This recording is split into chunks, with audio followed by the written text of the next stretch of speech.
ह्रां ह्रीं ह्रौं सः सूर्याय नमः. ओम गम गणपतये नमः. श्री गुरुभ्यो नमः. Hi everyone, this is Vinay from Astrologic. I welcome you all to my channel Astrologic.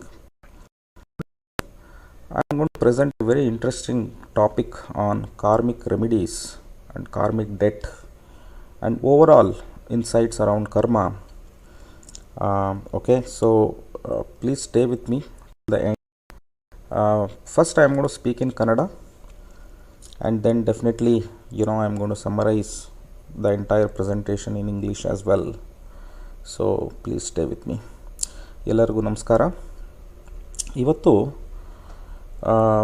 ನಾವು ಈ ಒಂದು ಜನ್ಮ ನಮ್ಮದೇನಿದೆ ಅದರಲ್ಲಿ ನಾವು ಏನೇನು ಕರ್ಮಗಳನ್ನ ಪ್ರಾರಬ್ಧ ಕರ್ಮ ಅಂತೀವಿ, ಏನು ಕರ್ಮಗಳನ್ನ ತೊಗೊಂಡು ಬಂದಿದ್ದೀವಿ, ಕಾರ್ಮಿಕ್ ಡೆಟ್ ಅಂದರೆ ನಮ್ಮ ಕರ್ಮಗಳ ಒಂದು ಋಣ ಅಥವಾ ಸಾಲ ನಮ್ಮ ಜಾತಕದಲ್ಲಿ ಏನು ಇಂಡಿಕೇಶನ್ ಸಿಗ್ತಾ ಇದೆ, ಅದನ್ನು ನಾವು ಯಾವ ಥರ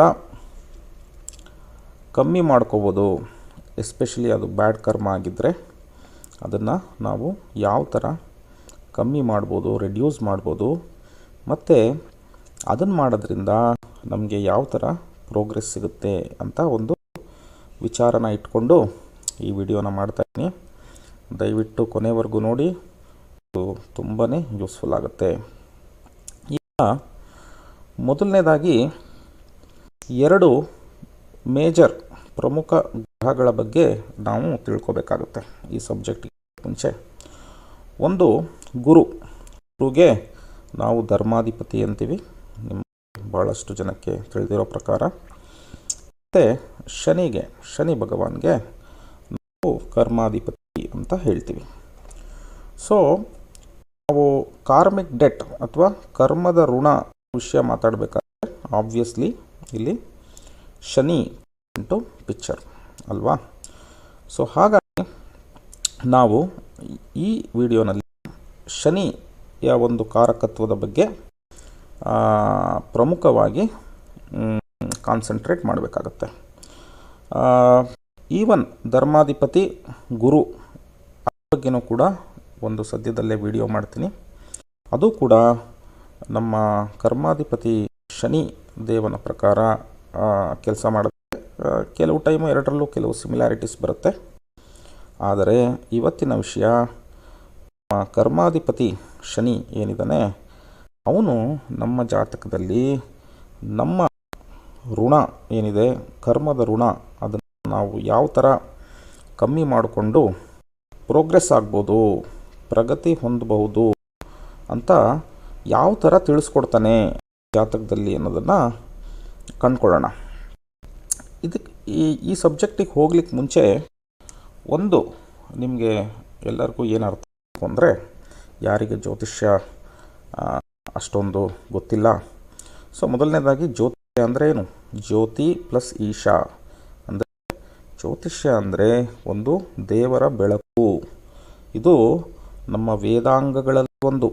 ಅದಕ್ಕೆ ನಾವು ಇದನ್ನು ವೇದಿಕ್ ಅಸ್ಟ್ರಾಲಜಿ ಅಂತ ಕರಿತೀವಿ ಇಂಗ್ಲೀಷ್ನ. ಏನಕ್ಕೆ ವೇದಿಕ್ ಅಸ್ಟ್ರಾಲಜಿ ಅಂತ ಕರಿತೀವಿ ಅಂದರೆ, ನಮ್ಮ 6 ವೇದಾಂಗಗಳೇನಿದೆ ಅದರಲ್ಲಿ ಜ್ಯೋತಿಷ್ಯ ಕೂಡ ಒಂದು ಅಂಗ. ಅಂದರೆ ಒಂದು 3,500 4,000 5,000 ಹಿಂದ್ಗಡೆನೇ, ವರ್ಷಗಳ ಹಿಂದ್ಗಡೆನೇ ನಮ್ಮ ಋಷಿಮುನಿಗಳು ಈ ಜ್ಯೋತಿಷ್ಯನ ಬರೆದಿದ್ದಾರೆ ಮತ್ತು ಇದನ್ನು ಕಣ್ಣುಗಳಿಗೆ ಹೋಲಿಸ್ತಾರೆ. ಸೊ ಜ್ಯೋತಿಷ್ಯ is much bigger then modern science. ಈ ಮಾಡರ್ನ್ ಸೈನ್ಸ್ ಅನ್ನೋದೇ ಈ ಜ್ಯೋತಿಷ್ಯದಲ್ಲಿ ಒಂದು ಚಿಕ್ಕ ವಿಭಾಗ. 6ನೇ ಮನೆ ಒಂದು ಜಾತಕ, ಒಂದು 6ನೇ ಮನೆ ಸೈನ್ಸ್ ಅನ್ನೋದ್ರ ಬಗ್ಗೆ ಹೇಳುತ್ತೆ, ವಿಜ್ಞಾನದ ಬಗ್ಗೆ.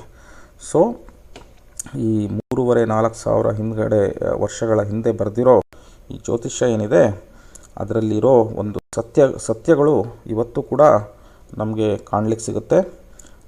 ನಮ್ಮ ಜೀವನಗಳು ಕೂಡ ನಾವು ಸುಮಾರು ಜಾತಕಗಳನ್ನು ಸ್ಟಡಿ ಮಾಡಿದಾಗ ನಾವು ಏನು ತಿಳ್ಕೊಬೋದು ಅಂದರೆ, ಇದು ಸತ್ಯ, ಇದೇ ಥರನೇ ನಮ್ಮ ಜೀವನದಲ್ಲಿ ಘಟನೆಗಳು ಸಂಭವಿಸುತ್ತವೆ ಅಂತ ನಾವು ತಿಳ್ಕೊಬೋದು. ಓಕೆ, ಸೊ ಮುಂದೆ ಹೋಗೋಣ. ಈಗ ಈ ಸ್ಲೈಡ್ನಲ್ಲಿ ನೀವೊಂದು ಚಾರ್ಟ್ ನೋಡ್ತಾ ಇದ್ದೀರಾ. ಇದೊಂದು ಜನರಿಕ್ ಚಾರ್ಟ್, ಅಂದರೆ ನ್ಯಾಚುರಲ್ ಕುಂಡ್ಲಿ ಅಂತೀವಿ. ಸ್ವಾಭಾವಿಕ ಕುಂಡಲಿ, ನ್ಯಾಚುರಲ್ ಕುಂಡ್ಲಿ, ಬಚಕ್ರ.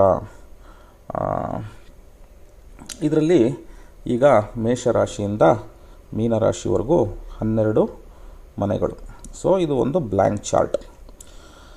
ಈಗ ನಿಮಗೆ ನಿಮ್ಮ ಕರ್ಮದ ಋಣ ನೀವು ತಿಳ್ಕೋಬೇಕು ಅಂತಂದರೆ, ಮೊದಲನೇದಾಗಿ ನಿಮ್ಮ ಹತ್ರ ನಿಮ್ಮ ಒಂದು ಬರ್ತ್ ಚಾರ್ಟ್ ಅಂತ ಏನು ಹೇಳ್ತೀವಿ, ರಾಶಿ ಕುಂಡಲಿ, ಅದು ನಿಮ್ಮ ಹತ್ರ ಇರಬೇಕು. ಅದು ಆ ರಾಶಿ ಕುಂಡಲಿ ನಿಮಗೆ ಒಂದು ಸ್ನ್ಯಾಪ್ಶಾಟ್ ಥರ, ನೀವು ಹುಟ್ಟಿದಾಗ, ನೀವು ಹುಟ್ಟಿದ ದಿನಾಂಕ, ನೀವು ಹುಟ್ಟಿದ ದಿನ, ನೀವು ಹುಟ್ಟಿದ ಗಳಿಗೆ, ನೀವು ಹುಟ್ಟಿದ ವರ್ಷ, ಆ ಸಮಯದಲ್ಲಿ ಆಕಾಶದಲ್ಲಿ ಯಾವ ಯಾವ ಗ್ರಹಗಳು ಯಾವ ಯಾವ ಮನೆಗಳಲ್ಲಿ ನಿಮ್ಮ ಜಾತಕದಲ್ಲಿದೆಯೋ ಅದನ್ನು ರೆಪ್ರೆಸೆಂಟ್ ಮಾಡುತ್ತೆ. So these are fixed planets. ನಿಮ್ಮ ಜಾತಕದಲ್ಲಿ ಏನು ಗ್ರಹಗಳು ಎಲ್ಲೆಲ್ಲಿದೆ ಅಂತ ತೋರಿಸುತ್ತೋ ಅದು ಒಂದು ಫಿಕ್ಸೆಡ್ ಪ್ಲ್ಯಾನೆಟ್ಸ್. ಆ ಸಮಯದಲ್ಲಿ ತೊಗೊಂಡಿರೋ ಸ್ನ್ಯಾಪ್ಶಾಟ್, ಒಂದು ಫೋಟೋ ತೆಗ್ದಂಗೆ. ಆ ಟೈಮಲ್ಲಿ ಒಂದು ಆಕಾಶದಲ್ಲಿ ಒಂದು ಫೋಟೋ ತೆಗೆದಾಗ ನಿಮ್ಮ ಜಾತಕದಲ್ಲಿ ಯಾವ ಯಾವ ಗ್ರಹಗಳು ಯಾವ ಯಾವ ಮನೆಯಲ್ಲಿ ಇದ್ದಾವೆ ಅನ್ನೋದು ಗೊತ್ತಾಗುತ್ತೆ. ಅದರಲ್ಲಿ 1ರಿಂದ 12ನೇ ಮನೆಯಲ್ಲಿ ಮೊದಲನೇ ಮನೆನ ಲಗ್ನ ಅಥವಾ ಅಸೆಂಡೆಂಟ್ ಅಂತ ಕರಿತೀವಿ. ಸೊ ಲಗ್ನ ಮತ್ತು ಅಸೆಂಡೆಂಟ್ ಅದು ಆ ಸಮಯದಲ್ಲಿ, ನೀವು ಹುಟ್ಟಿದ ಸಮಯದಲ್ಲಿ ಪೂರ್ವದಲ್ಲಿ ಸೂರ್ಯನ ಉದಯ ಯಾವ ದಿಕ್ಕಿನಲ್ಲಾಗುತ್ತೋ ಆ ಬೇಸಿಸ್ ಮೇಲ್ಗಡೆ ನಿಮ್ಮ ಲಗ್ನ ಡಿಸೈಡ್ ಆಗಿರುತ್ತೆ. ಸೊ ಅದು ನಿಮ್ಮ 1ನೇ ಮನೆ. ಈಗ ನಿಮ್ಮ ಕರ್ಮದ ಬಗ್ಗೆ, ನಿಮ್ಮ ಕರ್ಮದ ಋಣದ ಬಗ್ಗೆ ನೀವು ತಿಳ್ಕೋಬೇಕು ಅಂತಂದರೆ, ನಾವು ಇಲ್ಲಿ ನಾನು ಮುಂಚೆನೇ ಹೇಳಿದ ಪ್ರಕಾರ ಶನಿ ಭಗವಾನ್, ಶನಿ ಗ್ರಹಕ್ಕೆ ಮಹತ್ವ ಕೊಡ್ತೀವಿ. ಸೊ ನಿಮ್ಮ ಜಾತಕದಲ್ಲಿ ಶನಿ ಯಾವ ಭಾವದಲ್ಲಿ ಯಾವ ಮನೆಯಲ್ಲಿದ್ದಾನೆ ಅಂತ ಮೊದಲನೇದಾಗಿ ತಿಳ್ಕೋಬೇಕು. ಈಗ ಈ 12 ಮನೆಗಳಲ್ಲೂ ಶನಿ ಎಲ್ಲೆಲ್ಲಿದ್ದರೆ ಏನೇನು ನಮಗೆ ಕಾರ್ಮಿಕ್ ಡೆಟ್ ಅಥವಾ ಕರ್ಮದ ಋಣ ತೋರಿಸುತ್ತೆ, ಅದಕ್ಕೋಸ್ಕರ ತಾವುಗಳು ಏನು ಮಾಡಬೇಕು ಪ್ರೋಗ್ರೆಸ್ ಆಗಲಿಕ್ಕೆ ಅಂದರೆ, ಆ ಕಾರ್ಮಿಕ್ ಡೆಟ್ ಏನಿದೆ, ಕರ್ಮದ ಋಣನ ಕಳ್ಕೊಂಡು ನಾವು ಪ್ರಗತಿ ಹೊಂದಬೇಕು ಅಂತಂದರೆ ಏನು ಮಾಡಬೇಕು ಅನ್ನೋದನ್ನು ಈಗ ವಿಶ್ಲೇಷಣೆ ಮಾಡ್ಕೊಂಡು ಹೋಗ್ತೀನಿ ಒಂದೊಂದೇ ಮನೆಗಳಿಂದ. ಓಕೆನಾ? ಸೊ ಗಮನ ಇಟ್ಟು ಕೇಳ್ಕೊಳ್ಳಿ. ನಿಮ್ಮ ಜಾತಕ ಇದ್ದರೆ ಅದನ್ನು ಮುಂದೆ ಇಟ್ಕೊಳ್ಳಿ, ಅಥವಾ ನಿಮ್ಮ ಜಾತಕನ ರೆಫರ್ ಮಾಡಿ, ಆಮೇಲೆ ಕೂಡ ರೆಫರ್ ಮಾಡಿ. ಇದರಲ್ಲಿ ನಾನು ಏನು ಹೇಳಿದ್ದೀನಿ ಅದನ್ನು ಹೈ ಲೆವೆಲಲ್ಲಿ ಹೇಳ್ತಾ ಇದ್ದೀನಿ. ತುಂಬ ಥರ ರೆಮಿಡೀಸ್ ಬರುತ್ತೆ, ಟೆಕ್ನಿಕ್ಸ್ ಬರುತ್ತೆ. ಎಲ್ಲದನ್ನೂ ಕೂಡ ಈ ವಿಡಿಯೋನಲ್ಲಿ ಹೇಳಲಿಕ್ಕಾಗಲ್ಲ. ಬಟ್ ಯಾವ್ದು ತುಂಬ ಪ್ರಮುಖವಾಗಿರುತ್ತೋ ಅದನ್ನು ಖಂಡಿತ ಹೇಳ್ತೀನಿ.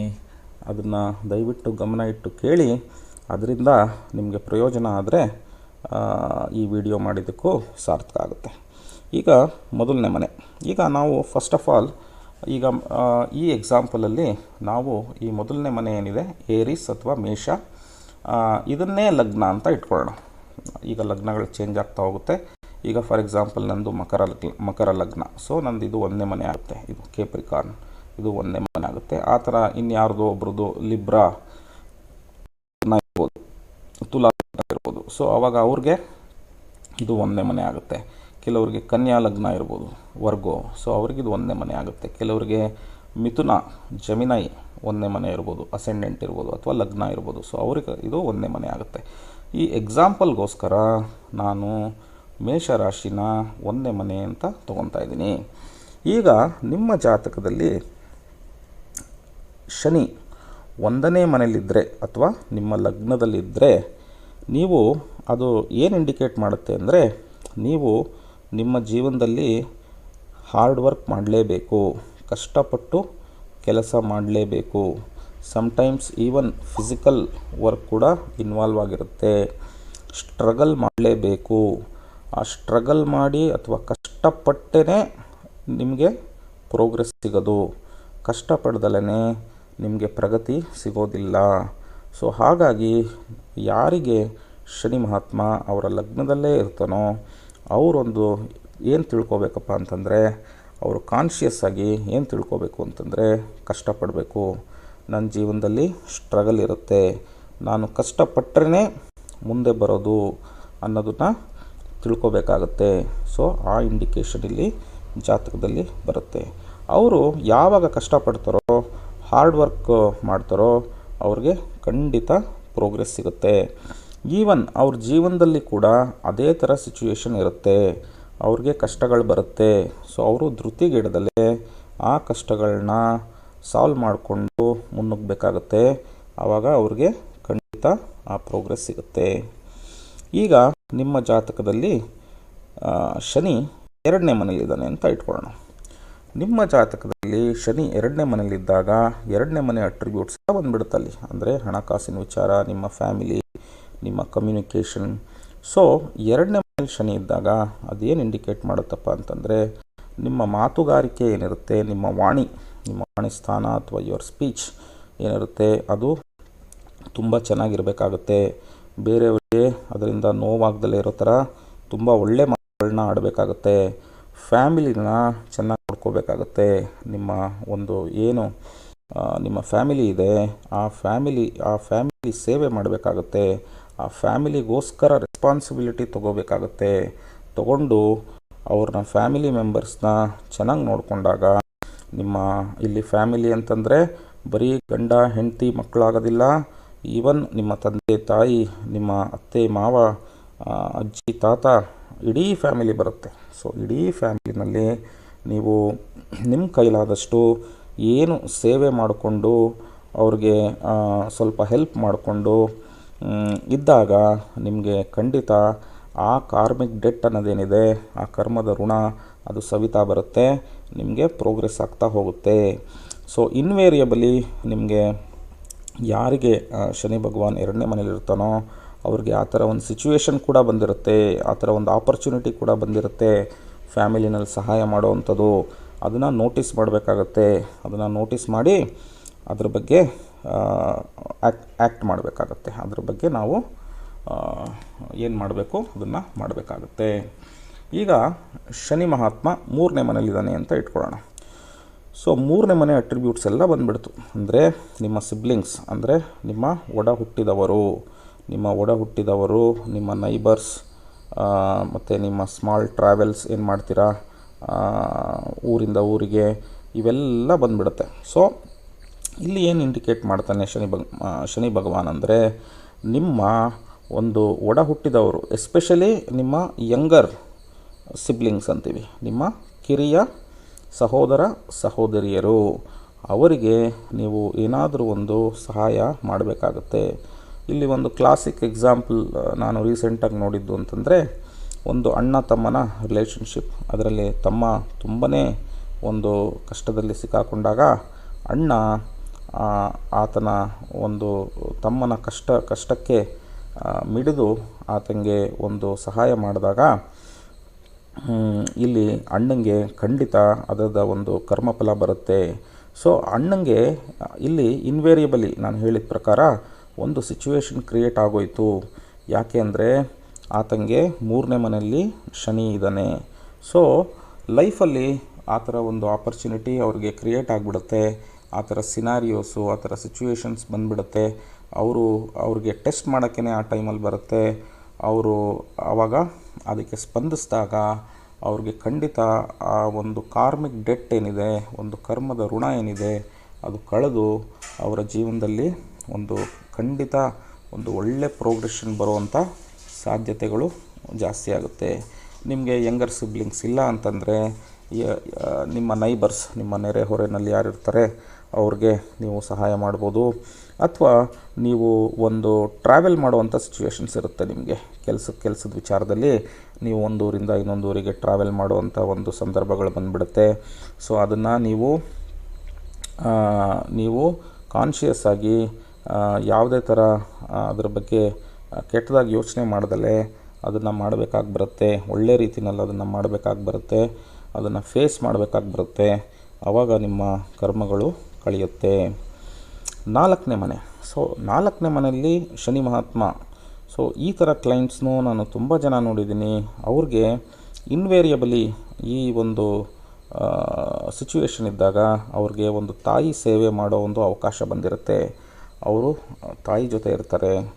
ಸೊ ಅವರು ಈ ಆಪರ್ಚುನಿಟೀಸ್ನ ಸದುಪಯೋಗ ಪಡಿಸ್ಕೊಂಡು ಅವರ ತಾಯಿಯ ಒಂದು ಸೇವೆಯನ್ನು ಮಾಡಿದಾಗ ಅವ್ರಿಗೆ ಖಂಡಿತ ಅವರ ಒಂದು ಕರ್ಮದ ಋಣ ಅಥವಾ ಕಾರ್ಮಿಕ್ ಡೆಟ್ ಅಂತ ಏನು ಹೇಳ್ತೀವಿ ಅದು ಕ್ಲಿಯರ್ ಆಗ್ತಾ ಬರುತ್ತೆ. ಮತ್ತು ಅವ್ರಿಗೂ ಕೂಡ ಲೈಫಲ್ಲಿ ಪ್ರೋಗ್ರೆಷನ್ನು ಶುರುವಾಗುತ್ತೆ. ಅಕಸ್ಮಾತ್ ತಾಯಿ ಇಲ್ಲ ಅಂತಂದರೆ ಈ ಮನೆ ಅಟ್ರಿಬ್ಯೂಟ್ ನ್ಯೂಟ್ರಿಷನ್ ಕೂಡ, ಅಂದರೆ ಯಾರಿಗಾದರೂ ಒಂದು ತಾಯಿ ಹೇಗೆ ನಮಗೆ ಹೆತ್ತು ಹೊತ್ತು ಸಾಕ್ತಾರೋ, ಯಾವ ಥರ ನಮಗೆ ಚಿಕ್ಕವರಿಂದ ಬೆಳೆಸ್ತಾರೋ ಒಂದು ನ್ಯೂಟ್ರಿಷನ್ ಒದಗಿಸಿ, ಆ ಥರ ಯಾರು ನ್ಯೂಟ್ರಿಷನ್ ಡಿಪ್ರೈವ್ ಆಗಿದ್ದಾರೆ, ಯಾರಿಗೆ ಆಹಾರದ ಕೊರತೆ, ಒಳ್ಳೆಯ ಆಹಾರ ಸಿಗ್ತಾ ಇಲ್ಲ, ಸಮಾಜದಲ್ಲಿ ಒಂದು ತುಂಬ ಕೆಳಮಟ್ಟದಲ್ಲಿರೋರು, ಬಡವರು, ಒಂದು ಒಳ್ಳೆಯ ಆಹಾರ ಸಿಗದಲ್ಲೇ ಇರೋರಿಗೆ, ಆ ಥರದವ್ರಿಗೆ ಒಂದು ಸಹಾಯ ಮಾಡಿದಾಗ ಆಹಾರದ ವಿಷಯದಲ್ಲಿ, ನ್ಯೂಟ್ರಿಷನ್ ವಿಷಯದಲ್ಲಿ ಅವರ ಒಂದು ಕರ್ಮದ ಋಣ ಏನಿದೆ ಅದು ಸವಿತಾ ಬರುತ್ತೆ, ಕ್ಲಿಯರ್ ಆಗ್ತಾ ಬರುತ್ತೆ. ಈಗ ಶನಿ ಮಹಾತ್ಮ 5ನೇ ಮನೆಯಲ್ಲಿದ್ದಾಗ, ಸೊ 5ನೇ ಮನೆ ಅಟ್ರಿಬ್ಯೂಟ್ಸ್ ಎಲ್ಲ ಬಂದುಬಿಡುತ್ತೆ. ಇಲ್ಲಿ ಚಿಲ್ಡ್ರನ್ಸ್ ಅಂದರೆ ಮಕ್ಕಳು ಬರ್ತಾರೆ, ಎಜುಕೇಷನ್ ಬರುತ್ತೆ, ಎಂಟರ್ಟೈನ್ಮೆಂಟ್ ಬರುತ್ತೆ. ಸೊ ಇಲ್ಲಿ ಏನು ಇಂಡಿಕೇಟ್ ಮಾಡ್ತಾನೆ ಅಂತಂದರೆ ಶನಿ ಮಹಾತ್ಮ, ನಿಮ್ಮ ಮಕ್ಕಳನ್ನು ನೀವು ಚೆನ್ನಾಗಿ ನೋಡ್ಕೋಬೇಕು. ಅವರ ಸೇವೆ ಅಂದರೆ ಅವ್ರಿಗೆ ಏನೇನು ರಿಕ್ವೈರ್ಮೆಂಟ್ ಇದೆಯೋ ಅವರ ಜೀವನದಲ್ಲಿ, ಅವ್ರಿಗೆ ಬೇಸಿಕ್ ರಿಕ್ವೈರ್ಮೆಂಟ್ಸ್ ಏನಿದೆಯೋ, ಅವ್ರಿಗೆ ಏನೇನು ರಿಸೋರ್ಸಸ್ ಒದಗಿಸ್ಕೊಡ್ಬೇಕೋ ಅದನ್ನೆಲ್ಲ ನೀವು ರೆಸ್ಪಾನ್ಸಿಬಿಲಿಟಿ ತೊಗೊಂಡು ಮಾಡಬೇಕಾಗುತ್ತೆ. ಅದು ಅವರ ಎಜುಕೇಷನ್ಗೋಸ್ಕರ ನೀವು ಕಷ್ಟಪಡಬೇಕಾಗತ್ತೆ ಮತ್ತು ಅದನ್ನು ನೀವು ರಿಕ್ವೈರ್ಮೆಂಟ್ಸ್ನ ಫುಲ್ಫಿಲ್ ಮಾಡಬೇಕಾಗುತ್ತೆ.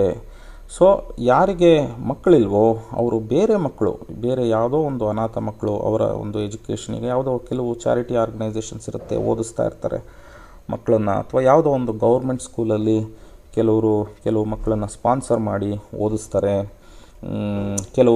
ಕೆಲವು ಚಾರಿಟಿ ಆರ್ಗನೈಸೇಷನ್ಗೆ ಹೋಗಿ ಈವನ್ ಎಂಟರ್ಟೈನ್ಮೆಂಟ್ ಕೂಡ ಮಾಡ್ತಾರೆ. ಅವ್ರಿಗೆ ಜೋಕ್ಸ್ ಹೇಳೋದು, ಕಾಮಿಡಿ ಮಾಡೋದು, ಆ ಥರ ಎಲ್ಲ ಒಂದು ಪ್ರೋಗ್ರಾಮ್ಸ್ ಮಾಡಿ ಮಕ್ಕಳಿಗೆ ಒಂದು ಒಳ್ಳೆಯ ಒಂದು ಎನ್ವೈರ್ನಮೆಂಟ್ನ ಕೊಡಲಿಕ್ಕೆ ಪ್ರಯತ್ನ ಪಡ್ತಾರೆ. ಸೊ ಆ ಥರ ಯಾವುದೇ ಒಂದು ಮಕ್ಕಳ ವಿಚಾರದಲ್ಲಿ ನೀವು ತೊಡಗಿಸಿಕೊಂಡಾಗ ಮಕ್ಕಳ ಸೇವೆಯನ್ನು ಮಾಡುವುದರ ಮೂಲಕ ನಿಮ್ಮ ಒಂದು ಕಾರ್ಮಿಕ್ ಡೆಟ್ ಏನಿದೆ ಅದನ್ನು ನೀವು ಕ್ಲಿಯರ್ ಮಾಡ್ಕೊತಾ ಬರ್ಬೋದು.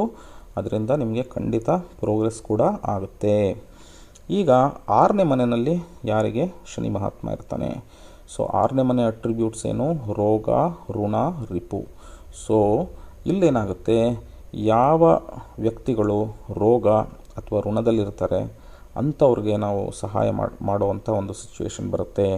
ಆಪರ್ಚುನಿಟೀಸ್ ತಾನೇ ಬಂದುಬಿಡುತ್ತೆ. ಅದನ್ನು ಗುರುತಿಸ್ಬೇಕು. ಅದನ್ನು ಗುರುತಿಸ್ಕೊಂಡು ಯಾರು ಈ ಥರ ಒಂದು ಸಂಕಷ್ಟದಲ್ಲಿರ್ತಾರೋ, ಹೆಲ್ತ್ ಇಶ್ಯೂನಲ್ಲಿ ಅಥವಾ ಒಂದು ಸಾಲದ ಒಂದು ಸುಳಿನಲ್ಲಿ ಸಿಗಾಕೊಂಡಿರ್ತಾರೋ, ನಮ್ಮ ಆಪ್ತರಾಗಿರ್ಬೋದು ಅಥವಾ ಇನ್ನೊಬ್ಬರು ಫ್ರೆಂಡ್ಸ್ ಆಗಿರ್ಬೋದು, ಫ್ಯಾಮಿಲಿ ಆಗಿರ್ಬೋದು, ರಿಲೇಟಿವ್ಸ್ ಆಗಿರ್ಬೋದು, ಅಥವಾ ಸ್ಟ್ರೇಂಜರ್ಸ್ ಕೂಡ ಆಗಿರ್ಬೋದು, ಆ ಥರದವ್ರಿಗೆ ಏನಾದರೂ ಒಂದು ಸಹಾಯ ಮಾಡಿದಾಗ, weaker section of the society ಅಂತೀವಿ, ತುಂಬ ಕೆಳಮಟ್ಟದಲ್ಲಿ ಬಡವರು, ಏಜ್ ಆದವರು, ಆ ಥರದವ್ರಿಗೆ, ಕಷ್ಟದಲ್ಲಿರೋರಿಗೆ ನಾವು ಡೌನ್ ಟ್ರಾಡನ್ ಪೀಪಲ್ ಅಂತೀವಿ, ಅಂಥವ್ರಿಗೆ ಒಂದು ಸಹಾಯ ಮಾಡಿದಾಗ ಈ ಕಾರ್ಮಿಕ್ ಡೆಟ್ ಅಂತ ಏನಿದೆ ಅದು ಖಂಡಿತ ಕ್ಲಿಯರ್ ಆಗ್ತಾ ಬರುತ್ತೆ. ನಿಮಗೆ ಪ್ರೋಗ್ರೆಷನ್ ಕೂಡ ಕಂಡು ಬರುತ್ತೆ. ನೆಕ್ಸ್ಟು 7ನೇ ಮನೆ ಅಂದರೆ ನಿಮ್ಮ ಪಾರ್ಟ್ನರ್, ನಿಮ್ಮ ಬಿಸ್ನೆಸ್ ಪಾರ್ಟ್ನರ್ ಆಗಿರ್ಬೋದು ಅಥವಾ ಜೀವನ ಸಂಗಾತಿ ಆಗಿರ್ಬೋದು. ನೀವು ಅವ್ರದ್ದೇ ಸೇವೆ ಮಾಡಬೇಕಾಗಿ ಬರುತ್ತೆ. ಅವ್ರಿಗೆ ಏನೇನು ಬೇಕಾಗುತ್ತೆ ಅದನ್ನು ಫುಲ್ಫಿಲ್ ಮಾಡಬೇಕಾಗುತ್ತೆ. ಅವ್ರಿಗೆ ನೋವಾಗ್ದಂಗೆ, ಅವ್ರಿಗೆ ಕಷ್ಟ ಬರ್ದಂಗೆ ರೆಸ್ಪಾನ್ಸಿಬಲ್ ಆಗಿ ನೋಡ್ಕೊಳ್ಳೋವಂಥ ಒಂದು ಸಿಚುವೇಶನ್ ಬರುತ್ತೆ. ನಿಮಗೆ ಯಾರೂ ಬಿಸ್ನೆಸ್ ಪಾರ್ಟ್ನರ್ ಇಲ್ಲ ಅಥವಾ ನಿಮ್ಗೆ ಯಾರೂ ಜೀವನ ಸಂಗಾತಿ ಇಲ್ಲ ಅಂತಂದರೆ, ಇನ್ನೂ ಮದುವೆ ಆಗಿಲ್ಲ ಅಂತಂದರೆ, ನಿಮ್ಮ ಅಜ್ಜಿ ಇದ್ದರೆ ಗ್ರ್ಯಾಂಡ್ ಮದರ್, ಅವರ ಸೇವೆ ಮಾಡಬೇಕಾಗತ್ತೆ. ಅಥವಾ ಈ ಫ್ಯಾಮಿಲಿನಲ್ಲಿ ನಿಮ್ಮ ಓವರಾಲ್ ಫ್ಯಾಮಿಲಿನಲ್ಲಿ ಯಾರಾದರೂ ಒಂದು ರೋಗ, ಋಣ ಇದಕ್ಕೆ ಸಂಬಂಧಪಟ್ಟಂಗೆ ಕಷ್ಟಪಡ್ತಾ ಇದ್ದರೆ ಅವ್ರ ಸೇವೆ ಕೂಡ ಮಾಡೋದ್ರಿಂದ ನಿಮ್ಮ 7ನೇ ಮನೆಯ ಶನಿಯ ಇಂಡಿಕೇಷನ್ ಏನು ಬರುತ್ತೆ, ಕಾರ್ಮಿಕ್ ಡೆಟ್, ಅದು ಕ್ಲಿಯರ್ ಆಗ್ತಾ ಬರುತ್ತೆ. ನಿಮಗೆ ಖಂಡಿತ ಒಂದು ಪ್ರೋಗ್ರೆಷನ್ ಸಿಗುತ್ತೆ. ಈಗ 8ನೇ ಮನೆಯಲ್ಲಿ ಶನಿ ಇದ್ದರೆ ಏನು ಇಂಡಿಕೇಟ್ ಮಾಡುತ್ತೆ? 8ನೇ ಮನೆ ಬಂದು ನಿಮ್ಮ ಜೀವನ ಸಂಗಾತಿಯ ಫ್ಯಾಮಿಲಿ. ಯಾಕೆ ಅಂತಂದರೆ ಅದು 7ನೇ ಮನೆಗೆ 2ನೇ ಮನೆ. ಸೊ ನೀವು ನಿಮ್ಮ ಪಾರ್ಟ್ನರ್ ಫ್ಯಾಮಿಲಿ, ಇನ್ವೇರಿಯಬಲಿ ನಿಮಗೆ ಆ ಥರ ಸಿಚುವೇಶನ್ ಬರುತ್ತೆ. ನಿಮ್ಮ ಗಂಡ ಅಥವಾ ನಿಮ್ಮ ಹೆಂಡತಿಯ ಫ್ಯಾಮಿಲಿನಲ್ಲಿ ನೀವು ಏನೋ ಒಂದು ಸೇವೆ ಮಾಡುವಂಥ ಒಂದು ಅವಕಾಶಗಳು ಬರುತ್ತೆ. ಅದನ್ನು ಗುರುತಿಸಿ ರೆಕಗ್ನೈಸ್ ಮಾಡಿ ನೀವು ಅದನ್ನು ಆ ರೆಸ್ಪಾನ್ಸಿಬಿಲಿಟಿನ ತಗೋಬೇಕಾಗಿ ಬರುತ್ತೆ. ಅದನ್ನು ನೀವು ಕರೆಕ್ಟಾಗಿ ಮಾಡಿದಾಗ ನಿಮಗೆ ಆ ಕಾರ್ಮಿಕ್ ಡೆಟ್ ಅನ್ನೋದೇನಿದೆ ಅದು ಕ್ಲಿಯರ್ ಆಗ್ತಾ ಬರುತ್ತೆ. ಯಾರಿಗೆ ಮದುವೆ ಆಗಿಲ್ಲ ಅಥವಾ ಪಾರ್ಟ್ನರ್ ಇಲ್ಲ, ಸ್ಟೂಡೆಂಟ್ಸ್ ಇದ್ದಾರೆ ಅಥವಾ ಇನ್ನೂ ಬ್ಯಾಚುಲರ್ಸ್ ಇದ್ದಾರೆ, ಅವರು ಯಾವುದಾದ್ರೂ ಒಂದು ವಿಷಯದಲ್ಲಿ ರಿಸರ್ಚ್ ಅಥವಾ ಒಂದು ಆಳವಾಗಿ ಹೋಗಿ ಒಂದು ವಿದ್ಯೆಯನ್ನು ಕಲಿಬೇಕಾಗತ್ತೆ. ಅದು ಯಾವುದೇ ಒಂದು ಸೈನ್ಸ್ ರಿಲೇಟೆಡ್ ವಿಷಯ ಆಗಿರ್ಬೋದು, ಅಸ್ಟ್ರಾಲಜಿ ರಿಲೇಟೆಡ್ ವಿಷಯ ಆಗಿರ್ಬೋದು, ಅವರು ಏನೋ ಒಂದು PhD ಮಾಡ್ತಾ ಇರ್ಬೋದು, ಅಥವಾ ಏನೇ ಒಂದು ಅವರ ವರ್ಕ್ ಏರಿಯಾ ಇದೆ, ಅವರ ಒಂದು ಜೀವನದ ಗುರಿ ಇದೆ, ಯಾವ ಸಬ್ಜೆಕ್ಟಲ್ಲಿದೆ ಆ ಸಬ್ಜೆಕ್ಟ್ನಲ್ಲಿ ಅವರು ತುಂಬ ಡೀಪಾಗಿ ಹೋಗಬೇಕಾಗುತ್ತೆ. ಯಾಕೆಂದರೆ 8ನೇ ಮನೆ ವೃಶ್ಚಿಕ ರಾಶಿ. ಸೊ ತುಂಬ ಡೀಪಾಗಿ ಹೋಗುವಂಥ ಒಂದು ರಾಶಿ, ರಂಧ್ರ ರಾಶಿ. ಸೊ ಅಲ್ಲಿ ಸೀಕ್ರೆಟ್ಸ್ ಅಂದರೆ ಯಾವುದೇ ಒಂದು ವಿಷಯದಲ್ಲಿ ತುಂಬ ಡೀಪಾಗಿ ಹೋಗಿ ಅದನ್ನು ಅಂಡರ್ಸ್ಟ್ಯಾಂಡ್ ಮಾಡಿಕೊಂಡು ಅದರಲ್ಲಿರೋ ಸೀಕ್ರೆಟ್ಸ್ನೆಲ್ಲ ಕಲಿಯೋ ಒಂದು ಪ್ರಯತ್ನ ಮಾಡಿದಾಗ ಅವರ ಬ್ಯಾಡ್ ಡೆಟ್ ಏನಿದೆ ಅದು ಕಾರ್ಮಿಕ್ ಡೆಟ್ ಏನಿದೆ ಅದು ಕ್ಲಿಯರ್ ಆಗ್ತಾ ಬರುತ್ತೆ. ಅವ್ರಿಗೆ ಖಂಡಿತ ಪ್ರೋಗ್ರೆಷನ್ ಸಿಗುತ್ತೆ. 9ನೇ ಮನೆಯಲ್ಲಿ ಶನಿ ಇದ್ದಾಗ 9ನೇ ಮನೆ ಅಟ್ರಿಬ್ಯೂಟ್ಸ್ ಎಲ್ಲ ಬಂದುಬಿಡುತ್ತೆ. ಮೇಯ್ನಾಗಿ ನಿಮ್ಮ ತಂದೆಯ ಒಂದು ಸೇವೆಯನ್ನು ಮಾಡಬೇಕಾಗಿ ಬರುತ್ತೆ. ಅಥವಾ ಗುರು ಕೂಡ 9ನೇ ಮನೆ ಅಟ್ರಿಬ್ಯೂಟ್ಸು. ಫಾದರ್ ಆಗಲಿ ಅಥವಾ ನಿಮ್ಮ ಗುರುಗಳಾಗಲಿ ಅಥವಾ ನಿಮ್ಮ ಗ್ರ್ಯಾಂಡ್ ಚಿಲ್ಡ್ರನ್, ಇವರಿಬ್ಬರೂ ಇಲ್ಲ ಅಂತಂದರೆ ನಿಮ್ಮ ಗ್ರ್ಯಾಂಡ್ ಚಿಲ್ಡ್ರನ್, ಮೊಮ್ಮಕ್ಕಳದು ಒಂದು ಕೆಲವು ರೆಸ್ಪಾನ್ಸಿಬಿಲಿಟೀಸ್ನ ಫುಲ್ಫಿಲ್ ಮಾಡಬೇಕಾಗುತ್ತೆ. ಇಲ್ಲ ತಂದೆಯ ಸೇವೆ ಮಾಡಬೇಕಾಗುತ್ತೆ, ಇಲ್ಲ ಗುರುಗಳಿಗೆ ಯಾವುದಾದ್ರೂ ಒಂದು ರೀತಿ ಸೇವೆಯನ್ನು ಮಾಡಬೇಕಾಗಿ ಬರುತ್ತೆ. ಮತ್ತು ಧರ್ಮ ಪಾಲನೆ ಮಾಡಬೇಕಾಗಿ ಬರುತ್ತೆ.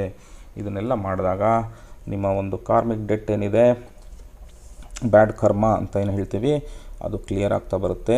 ನಿಮಗೆ ಪ್ರೋಗ್ರೆಷನ್ ಸಿಗುತ್ತೆ, ಪ್ರಗತಿ ಸಿಗುತ್ತೆ ಲೈಫಲ್ಲಿ. ಅದೇ ಥರ ಈಗ ಶನಿ ಮಹಾತ್ಮ 10ನೇ ಮನೆಗೆ ಬಂದಾಗ ನಿಮ್ಮ ಕೆಲಸದಲ್ಲಿ ನೀವು ತುಂಬಾ ಇನ್ವಾಲ್ವ್ ಆಗಬೇಕಾಗುತ್ತೆ. ನಿಮ್ಮ ಕೆಲಸದ ಬಗ್ಗೆ, ನಿಮ್ಮ ಕಾರ್ಯಕ್ಷೇತ್ರದಲ್ಲಿ ಗಮನವನ್ನು ಕೊಡಬೇಕಾಗಿ ಬರುತ್ತೆ. ಈಗ ನಿಮ್ಮ ಕಾರ್ಯಕ್ಷೇತ್ರದಲ್ಲಿ ನೀವು ಒಂದು ಒಳ್ಳೆಯ ಪೊಸಿಷನಲ್ಲಿದ್ದರೂ, ನೀವು ಒಂದು ಮ್ಯಾನೇಜರ್ ಆಗಿರ್ಬೋದು, ಸೀನಿಯರ್ ಮ್ಯಾನೇಜರ್ ಆಗಿರ್ಬೋದು, ಡೈರೆಕ್ಟರ್ ಆಗಿರ್ಬೋದು, ಆದ್ರೂ ಕೂಡ ಅಲ್ಲಿ ಶನಿ ಇರೋದ್ರಿಂದ ನಿಮಗೆ ಬಹಳಷ್ಟು ಬಾರಿ ನಿಮಗಿಂತ ಒಂದು ಕೆಳಮಟ್ಟಿನ ಕೆಲಸವನ್ನು ಮಾಡುವಂಥ ಒಂದು ಸಿಚುವೇಶನ್ಸ್ ಬರುತ್ತೆ. ಅದನ್ನು ನೀವು ಬೇಜಾರು ಮಾಡ್ಕೊಳ್ಳದಲ್ಲೇ ಮಾಡಬೇಕಾಗತ್ತೆ. ಅದರಿಂದ ನಿಮಗೆ ಯಾವುದೇ ಥರ ರೆಕಗ್ನಿಷನ್ ಸಿಗಲ್ಲ. ನಿಮ್ಮ ಸಬಾರ್ಡಿನೇಟ್ಸ್, ನಿಮಗೆ ಯಾರು ರಿಪೋರ್ಟ್ ಮಾಡ್ಕೊತಾ ಇರ್ತಾನೋ ಆತ ಮಾಡುವಂಥ ಕೆಲಸ ನಿಮಗೆ ಮಾಡಬೇಕಾಗಿ ಬಂದುಬಿಡುತ್ತೆ. ಆದರೆ ನೀವು ಅದನ್ನು ತಳ್ಳಿ ಹಾಕಬಾರ್ದು. ಆ ಕೆಲಸನ ನೀವು ತಗೊಂಡು ಶ್ರದ್ಧೆಯಿಂದ ಮಾಡಿದಾಗ ಯಾರಿಗೂ ಹೇಳ್ದಲೇ ಮಾಡಬೇಕು. ಯಾಕೆಂದರೆ ನಿಮ್ಮ ಸುಪೀರಿಯರ್ಸ್ಗೆ ನೀವು ನಿಮ್ಮ ಸಬಾರ್ಡಿನೇಟ್ ಮಾಡುವಂಥ ಒಂದು ಕೆಲಸನ ಮಾಡಿದೆ ಅಂತಂದಾಗ ಅವರು ಮತ್ತೆ ಕೋಪಗೊಳ್ಬೋದು, ಅವ್ರಿಗದು ಇಷ್ಟ ಆಗದಲ್ಲೇ ಇರ್ಬೋದು. ಅದಕ್ಕೋಸ್ಕರ ನಿಮಗೆ ನಿಮ್ಮ ಕಾರ್ಯಕ್ಷೇತ್ರದಲ್ಲಿ ಒಂದು ಕೆಳಮಟ್ಟಿನ ಕೆಲಸ ಮಾಡುವಂಥ ಒಂದು ಸಿಚುವೇಶನ್ ಬರುತ್ತೆ. ಅದನ್ನು ನೀವು ಖುಷಿಯಾಗಿ ಅಕ್ಸೆಪ್ಟ್ ಮಾಡಿಕೊಂಡು ಮಾಡಬೇಕಾಗಿ ಬರುತ್ತೆ. ಸ್ಟ್ರಗಲ್ ಬರುತ್ತೆ ಕೆಲಸದ ವಿಚಾರದಲ್ಲಿ. ಸೊ ಅದನ್ನು ಖಂಡಿತ ಮಾಡಬೇಕಾಗಿ ಬರುತ್ತೆ. ಆಮೇಲೆ ನಿಮ್ಮ ಮದರ್-ಇನ್-ಲಾ ನೀವು ಕೆಲಸದಲ್ಲಿ ಇಲ್ಲ ಅಂತಂದರೆ ನಿಮ್ಮ ಅತ್ತೆಯ ಸೇವೆ ಮಾಡೋದ್ರಿಂದ ಕೂಡ ಈ ನಿಮ್ಮ ಕಾರ್ಮಿಕ್ ಡೆಟ್ ಏನಿದೆ ಅದನ್ನು ಕ್ಲಿಯರ್ ಮಾಡಿಕೊಂಡು ಪ್ರೋಗ್ರೆಷನ್ನ ಕಾಣಬಹುದು. ನೆಕ್ಸ್ಟು 11ನೇ ಮನೆ. ಸೊ 11ನೇ ಮನೆ ಅಟ್ರಿಬ್ಯೂಟ್ಸ್ ಎಲ್ಲ ಬಂದುಬಿಡುತ್ತೆ. ಯಾವಾಗ ಶನಿ 11ನೇ ಮನೇಲಿ ಇರ್ತಾನೆ ಆವಾಗ ನಿಮ್ಮ ಫ್ರೆಂಡ್ಸ್ ಏನು ಹೇಳ್ತೀವಿ, ನಿಮ್ಮ ಸ್ನೇಹಿತರು ಅಥವಾ ಹಿರಿಯರು, ನಿಮಗಿಂತ ಮುಂಚೆ ಯಾರು ಹುಟ್ಟಿದಾರೋ ಅವ್ರದ್ದೆಲ್ಲ ಸೇವೆ ಮಾಡಬೇಕಾಗಿ ಬರುತ್ತೆ. ಆ ಥರ ಒಂದು ಸಿಚುವೇಶನ್ ಆಲ್ರೆಡಿ ನಿಮಗೆ ಇನ್ವೇರಿಯಬಲಿ ಬಂದುಬಿಟ್ಟಿರುತ್ತೆ. ನಿಮ್ಮ ಎಲ್ಡರ್ ಸಿಬ್ಲಿಂಗ್ಸ್ ಅಂದರೆ ನಿಮ್ಮ ಹಿರಿಯ ಸಹೋದರರು ಅಥವಾ ಸಹೋದರಿಯರು, ಅವರ ಒಂದು ಸೇವೆ ಅಥವಾ ಅವ್ರಿಗೆ ಒಂದು ಕಷ್ಟದಲ್ಲಿ ಒಂದು ಸಹಾಯ ಮಾಡುವಂಥ ಒಂದು ಸಿಚುವೇಶನ್ಸ್ ನಿಮಗೆ ಬರುತ್ತೆ. ಅದನ್ನು ನೀವು ಕಾನ್ಷಿಯಸ್ಸಾಗಿ ಅರಿತುಕೊಂಡು ಆ ರೆಸ್ಪಾನ್ಸಿಬಿಲಿಟಿನ ನೀವು ಮಾಡಿದಾಗ ನಿಮಗೆ ಕಾರ್ಮಿಕ್ ಡೆಟ್ ಕ್ಲಿಯರ್ ಆಗ್ತಾ ಬರುತ್ತೆ. ಸೊ ಈ ಎಲ್ಲ ಕಾರ್ಮಿಕ್ ಡೆಟ್ಸು ಏನು ಒಂದು ಹೈಡ್ ಆಗಿದೆ ಒಂದೊಂದು ಭಾವದಲ್ಲಿ, ಅದನ್ನೆಲ್ಲ ಡಿಕೋಡ್ ಮಾಡಿ ನಿಮ್ಗೆ ಹೇಳ್ತಾ ಇದ್ದೀನಿ. ಸೊ ಇದನ್ನು ನೀವು ತಿಳ್ಕೊಂಡು ನೀವು ಅದನ್ನು ಮಾಡಿದಾಗ ಖಂಡಿತ ನಿಮಗೆ ಪ್ರೋಗ್ರೆಷನ್ ಸಿಗುತ್ತೆ.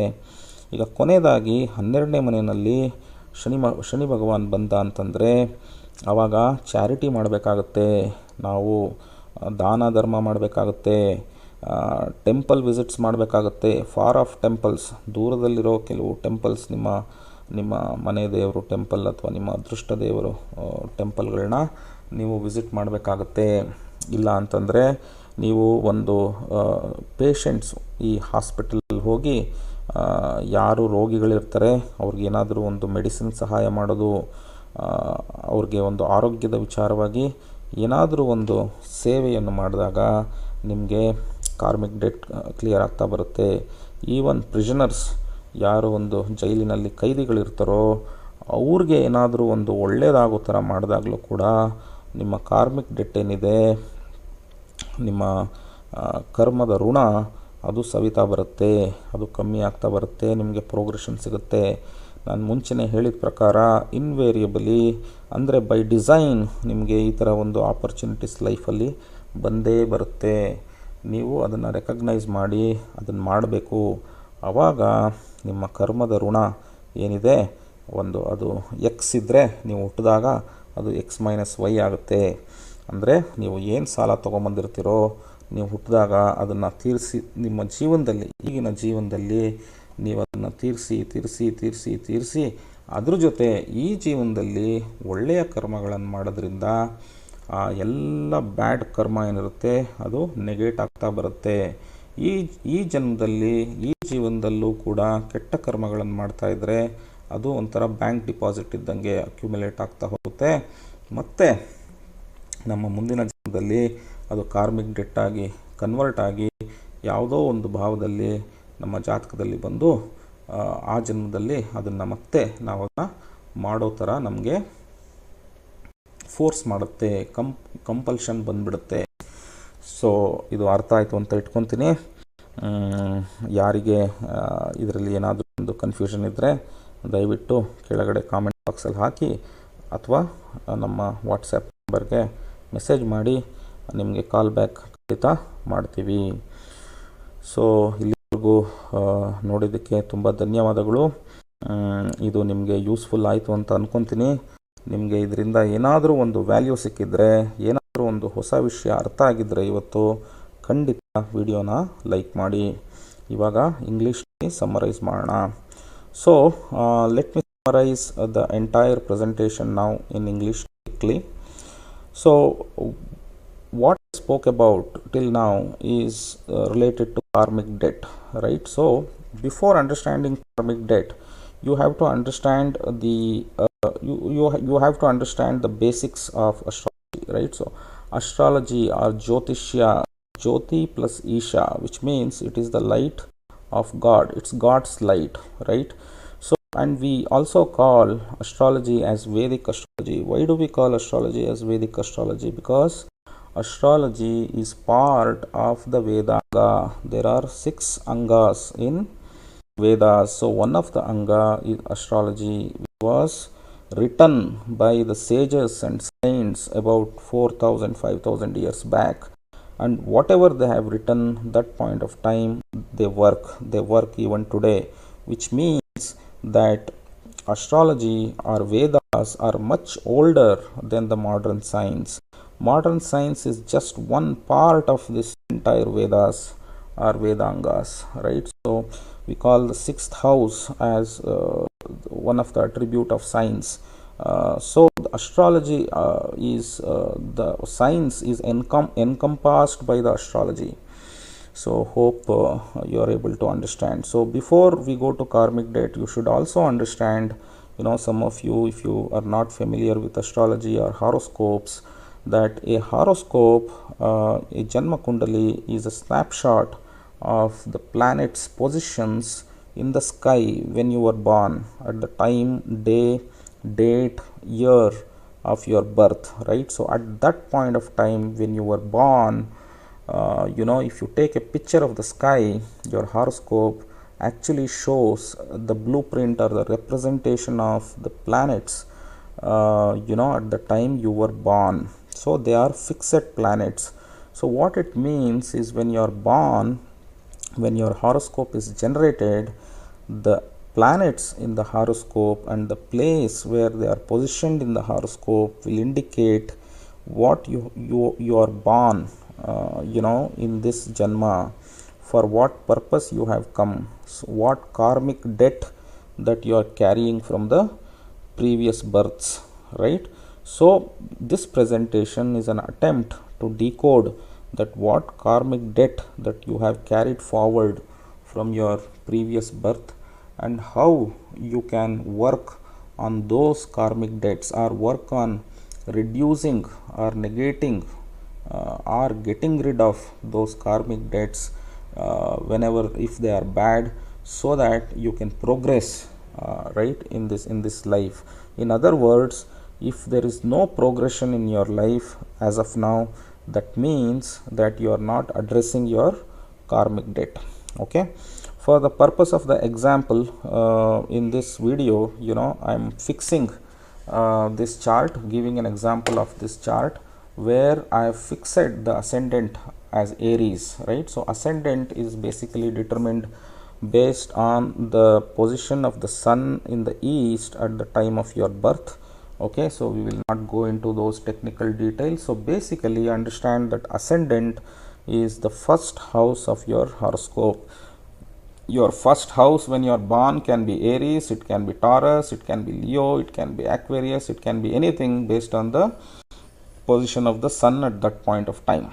However, we call this as the natural kundali or bachakra, where Mesha Rashi or Aries is considered as the first house. So for the sake of my example in this video, I am taking Aries as the first house. So let's start. So let's assume, so in this karmic remedy presentation, we give importance to Saturn. So basically there are two key planets, one is Jupiter, Guru, and another one is Saturn or Shani, right? So the Jupiter is called as the Dharmadipati and the Saturn is called as the Karmadipati. Since we are talking about karma and karmic debt and karmic remedies, we are focusing on Saturn in this video, right? So I will make another video probably in future, similarly for Jupiter. So in this video we are going to concentrate on where all the Saturn is going to sit in your horoscope, in which houses. Based on that, what indications he is giving and what is that you have to do in terms of your karmic remedies to get rid of the karmic debt. So let's now go to the first house. So if the Saturn is sitting in the first house, it means that your life definitely have some struggle. There is a need for hard work. Invariably you will be in a situation that in your life the hard work and struggle will come, sometimes even the physical work. So you have to accept it, you have to go through that struggle positively and come up in life. It will definitely give you progress. So that is what Saturn in the first house is indicating. He is indicating struggle. He is saying that you have to go through the struggle, then I will give you progression, and if you do that, he will definitely give you progression. If Saturn is now sitting in the second house, that means all the second house attributes will come, which is family, wealth, your communication and all of that stuff. So if Saturn is in the second house, then you will have to take good care of your family. When I say family, it is not just your wife and children or just your father, mother. It's your entire family, including your grandfathers, your grandchildren's, your wife, everyone. So if you do certain things, certain service in the family, or take up certain responsibilities and fulfill them, then Saturn will give you progress. So invariably there will be situations which come to you when Saturn is in second house. You will have to do that, and if you do that effectively, then Saturn is going to bless you. And you should also ensure that your speech shouldn't hurt people, you should use good words when you're talking to people, right? Your communication has to be decent, it has to be good, then your karmic debt is going to get cleared, cleared for sure. Now let's assume that Saturn is sitting in the third house. Now all the third house attributes will come, your siblings, especially your younger siblings, your neighbors, the small travels which are associated with your work, right? So in this case, if you are able to do some service to your younger siblings who are in trouble, it's going to help clear your karmic debt, right? And whenever a situation comes, if you are able to help your neighbors, that also will help you. So invariably you will get situations where you will have certain younger siblings or cousins whom you get an opportunity to serve them or help them. So you have to make use of that opportunity for Saturn to help you clear your karmic debt. And even there can be travel associated with your job, with your business, right? So when you do that without cribbing, this Saturn is going to help you get rid of your karmic debt. Now if Saturn is in the fourth house, so fourth house represents mother, nutrition, along with many other things. But in this context, if you are able to serve your mother, so more often than not, when Saturn is in fourth house, the situation or the opportunity will come for you to serve your mother. So you will have to fulfill that. If you are able to serve your mother, then it helps in getting rid of your karmic debt in this birth. Also, if by chance, if your mother is not there, the way mother gives us nutrition, when we are born and helps us to grow up, if you are able to provide good nutrition to people in need, the downtrodden people, the weaker section of the society where good food or nutrition is not available, if you are doing some charity work there to help people get good nutrition, then also Saturn will help you to get rid of your karmic debt. Then if Saturn is in fifth house, right, so all the attributes of fifth house come.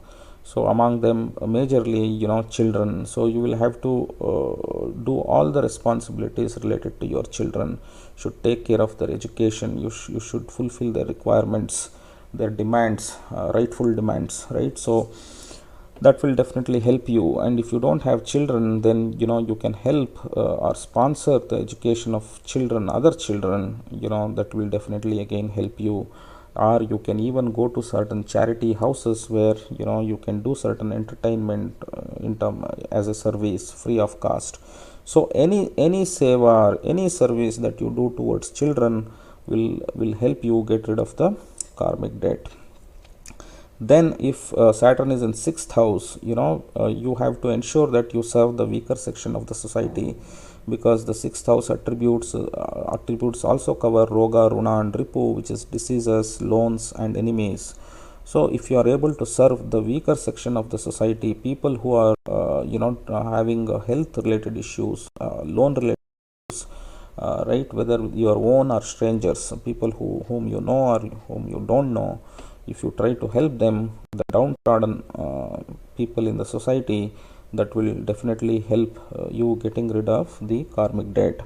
Now if Saturn is in seventh house, then you will have to serve your partner, if your wife, your husband, right? And if you are not married, maybe your business partner, right, or your grandmother, or you can also help your family members who are ill, who are having certain diseases or loans. You can also serve them. By doing this, this becomes a karmic remedy to get rid of the karmic debt. And if Saturn is in eighth house, you will get a situation invariably that you may have to help your partner's family, right? Because eighth house is the second house of the seventh house. So your partner's family, you will get certain responsibilities and you may have to fulfill them. And if you're not married, or if you don't have a business partner, then if you're studying, then you will have to in your area of study, you have to go very deep research and put a lot of efforts and learn certain secrets, whether it is occult science or the modern science, any science you are into, you have to go very deep into that subject. Then Saturn will help you get rid of your karmic debt. If now Saturn is sitting in your ninth house, so ninth house indicates father, guru, and children. So serving any of them, during your lifetime, whenever you get opportunity, your karmic debt is going to get addressed. If Saturn is in 10th house, right, you will have to take your work or work area or your job or your business very seriously. Then you will have to struggle or work hard in your work area. So there are instances when you're in your work area, you may have to do certain jobs, which are inferior to your capacity or your designation or your skills, right? So but those situations will come.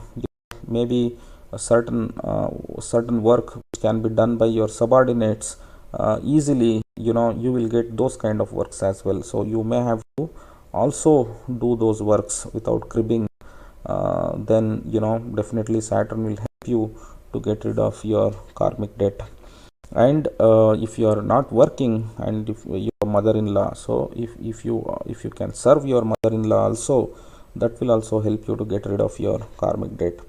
Now if Saturn is in 11th house, so you can do any kind of service to your friends, your father's siblings, which is your uncles, aunts, your elder siblings, anyone who is born before you, right? If you serve them in some way or the other, then definitely Saturn will help you to get rid of the karmic debt.